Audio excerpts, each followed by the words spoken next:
会咳。我同事他们咳啊，他们有的咳得好厉害。然后我有一个同事呢，事实上他身体底子还挺好的，他就3天嘛，3天他就恢复了，就是完全恢复了。他就很担心，他开始因为都不知道嘛，大家都没有说复阳之后那个阳康之后就那个要注意不要锻炼嘛，他就很担心，他不锻炼就会好像影响身体一样的。他就第5天他就跑去打羽毛球，结果打完羽毛球开始他都不怎么咳嗽了，结果打完羽毛球了以后，他这段时间咳的肺都要咳出来了，他都后悔的要死，然后一身都好痛，就更痛了。因为我也几天没见他了，后来跟他联系了，他恢复那个第3天跟我打电话，那个就是声音啊什么的各方面状态都能听出来，比他第8天都好很多。所以我就是前段时就是那时候师兄一直在讨论，就是康复了不能运动嘛，我觉得真的是说的很有道理。这次的病毒太厉害了，很伤身体啊！这个病毒这样子，就表面上看起来，实际上还没有完全恢复这样子。对，是。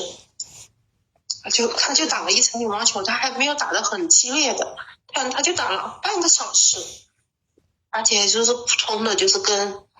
就是普通的大家打得碗一样的，也没打比赛，也没干嘛，他就成那样了，他就后悔的要死。所以也是提醒我们这时候真的要多注意。我就想把这个当一个月子来做，这1个月我啥也不动。老师也说了，这个半个月1个月都得去特别注意啊。这个实际上就是耗气血耗的特别严重，它不是一个简单的一个感冒。对，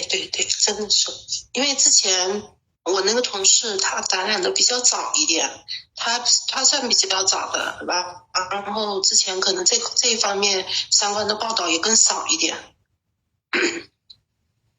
后来知道的时候，后来他自己也没看到，然后因为我们也是就没有在一起上班嘛，就是分开来，不是我们上班模式嘛就不一样嘛，他跟我的模式不一样，正好我们都错开了，就是平时交流就是电话交流一下，就这样的。所以后来看他这样子，发了一些相关的东西给他，他自己都很后怕，万一因为他孩子不大嘛，万一他要是真的染到了那个什么心肌炎啊什么的，那就糟了。